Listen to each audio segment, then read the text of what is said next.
Welcome to Tales from the Trenches, Season 4. Today, I have Michelle Benson with me.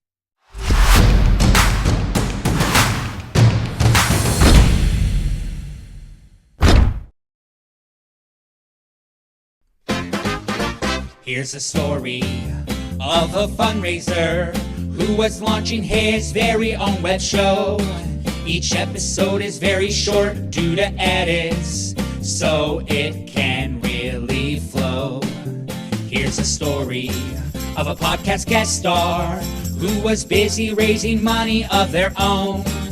They were each great in their own way, fundraising in his own. Till the one day when Jack asked a guest to join him, and they knew it was much more than a jest, that these guests must somehow form a resource.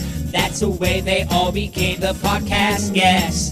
The podcast guests. The podcast guests. That's the way they became the podcast guests.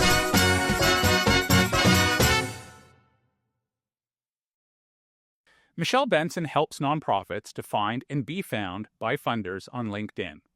By teaching fundraisers, CEOs, communications teams, trustees, and fundraising consultants how to use LinkedIn strategically, she enables organizations to connect with the most difficult-to-reach prospects: companies, trust funds, philanthropists, and their advisors, helping them achieve their fundraising targets.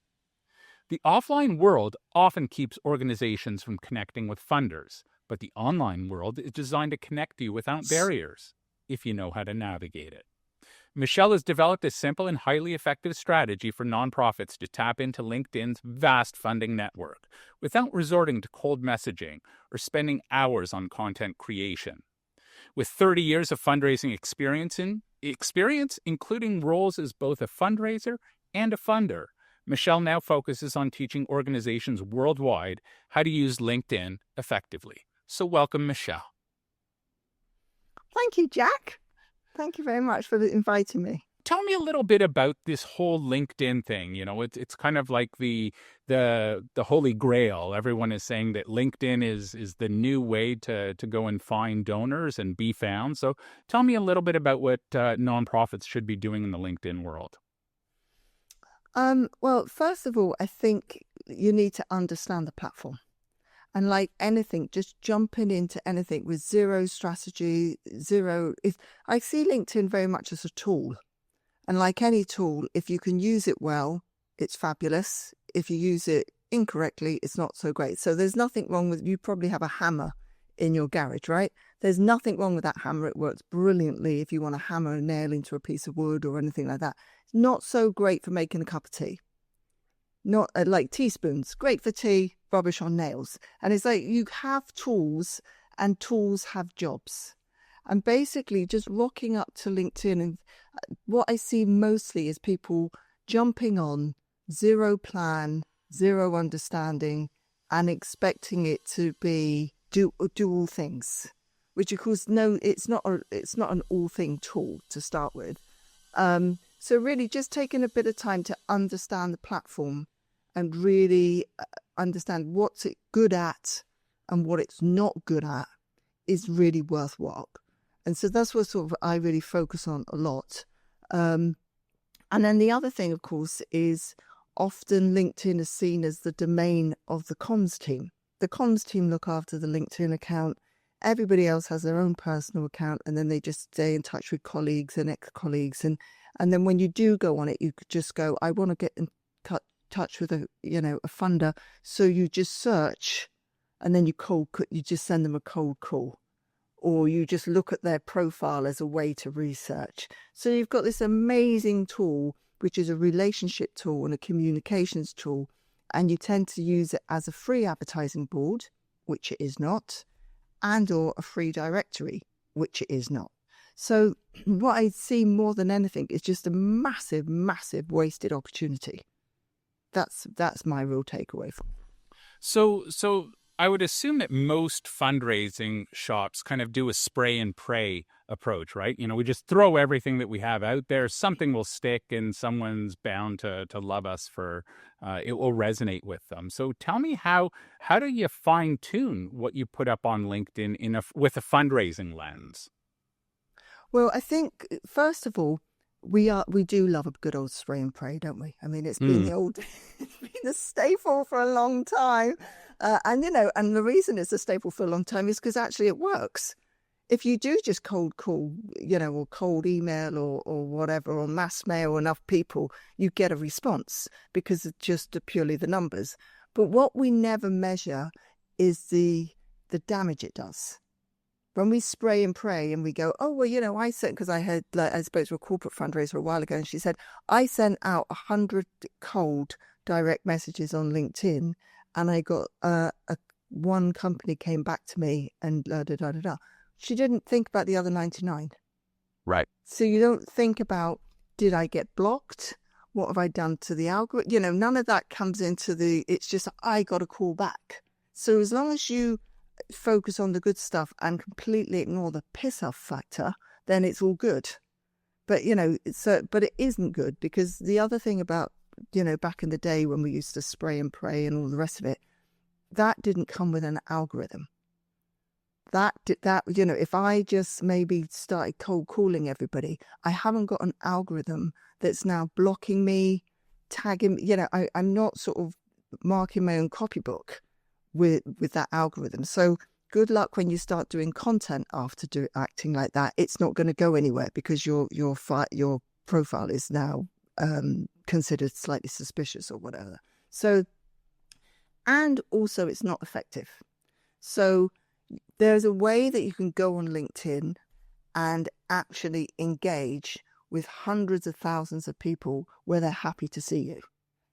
And it's a way that you can connect with people with zero barriers, start relationships with literally hundreds of thousands of organizations or individuals or whoever it is that your audience you want to connect with in a really positive way, so that they come to you when you're ready, or when you go to them, you're no longer a cold call. So there's, it's silly it would be like me saying, I'm going to a networking event. It's full of loads and loads of funders that I want to speak to. But instead of going around working the room well, like introducing myself, being friendly, getting people's cards, chatting people up, saying, hey, listen, why don't I email you tomorrow? We can have a meeting. Instead of doing that, no, forget it. I'm going to go barging around that room and saying, hi, Jack, my name's Michelle Benson. I sell courses on LinkedIn. Want to buy a course? It's like, So it's like, you can go in and behave really badly, and you might grab one or two people that way. But why on earth would you do that when there's a sensible way and a socially acceptable way where that room, you could actually pick up some fantastic relationships in there that you can take forward in a positive way. Right. I'm fairly easygoing when it comes to LinkedIn, and people who want to connect, I'll say 99% of the time, I'll say sure. But if I wind up getting some sort of a solicitation within like 2 days of doing that, I'm like, oh my gosh, they don't know me from Adam, and so I immediately block them. So is that what how do people grow their base? Yeah, exactly. Well, first of all, when I work with people, the first thing we do is I will spend quite a lot of time going, right, what is your goal? So let's really hammer down what your goal is. And then if we can hammer down, right, this is just, so you say, I'm a corporate fundraiser and I need to get in 6 new corporate partners this year in order to reach my new business target. And I also need to steward another 20 in order to keep my retention. So I've got a mixture of stewardship and new business. So now you go, okay, so now when you go on the platform, you're going to be highly intentional. You're using that platform as a way to sort of like and comment and keep in touch with your current donors. It's great touch points. It's easy. It's, and it's relationship building it's not the only thing. Whenever I talk about this, people always assume I think everything's done 100% on LinkedIn. It's like when I say send someone an email, I don't mean 100% email, never meet them face to face. You know what I mean? It's part of a suite of your stewardship, as it were. So there's fantastic stewardship. The reason stewardship is so amazing on LinkedIn as well is if I was a corporate fundraiser and you're my day-to-day connection, it's really inappropriate for me to go above your head and start talking to your boss.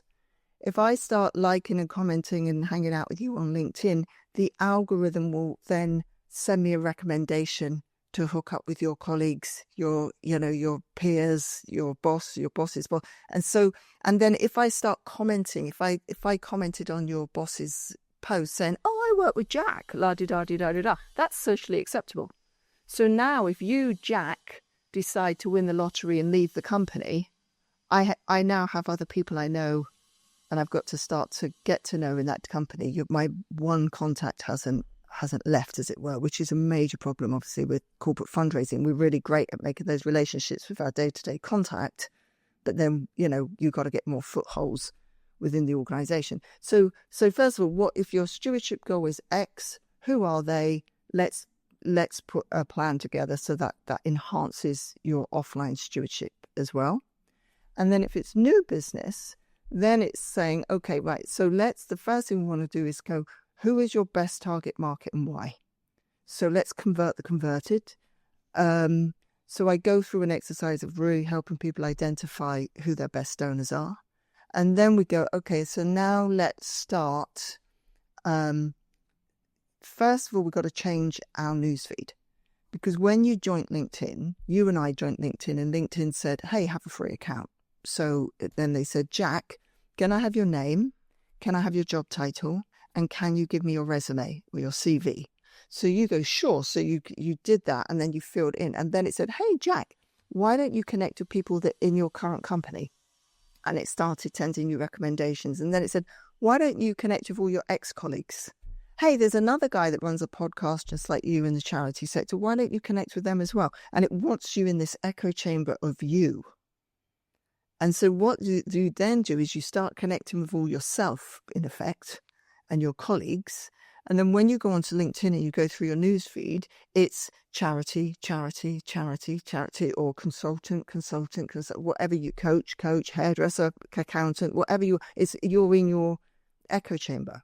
So the first thing I do is I work with people to go, let's get you out of your echo chamber. So what got you in that echo chamber was how you filled in your profile, what you were stopping, what you commented on, what you liked. Even if you say, well, I'm okay because I never like and comment, I'm a bit of a lurker. Well, you still stopped, you still dwelled, you still hit see more, you still, so those all count too. It's not just likes and comments. So the algorithm has got you firmly in your echo chamber, basically. So we've got to get you out of that. So we identify who you want to be found by, and then we get into their echo chamber. So then when you turn on your phone or your computer and you go through it, now you start seeing the target market that you want to see. So when you post, guess who's going to see your post? When you comment, when you like, guess who's going to see those likes and comments? And when they like and comment, what are you going to see? So now you're at least in the right networking room, as it were. And then from there, it's a question of, okay, now I'm going to start inviting more of my target market that I want to be connected to.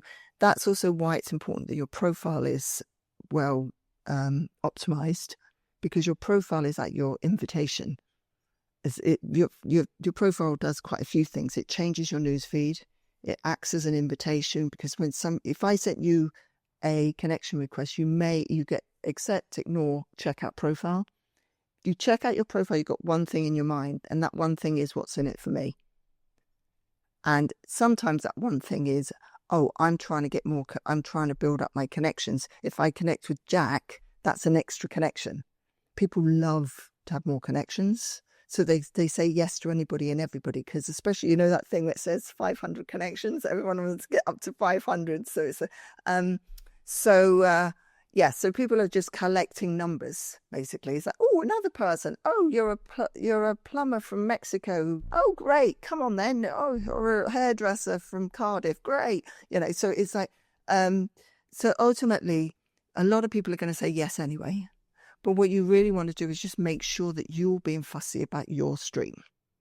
And so you send out the right connections, you accept the right connections, and that has a direct impact on your newsfeed. And then if your newsfeed becomes much more interesting, there's a lot more to comment, there's a lot more to like. And even if you're not liking and comment, the fact that you're just stopping the scroll, dwell time, see more, and all that good stuff. So you really are then starting to get in amongst your target market. They see you, you see them. And that's where I'm sure you've been on LinkedIn where you've started to talk, like you and I kind of know each other from LinkedIn, right?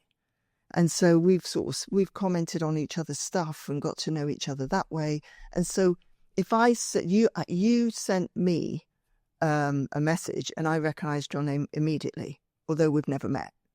Right. So in theory, you've just reached out to a cold person you don't know, but I received it and I knew exactly who you were. And so it felt really comfortable immediately going back and having a conversation with you. So it's like, that means when you reach out to people, you are no longer a cold call, or they know about you so that you can be found and they can come to you. Michelle, this has been absolutely inspiring. I didn't get to one of the questions I originally was going to ask, but I think that our topic, nevertheless, was fascinating. If folks wanted to get hold of you, I'm assuming LinkedIn is the perfect place to do it. Never on it. No.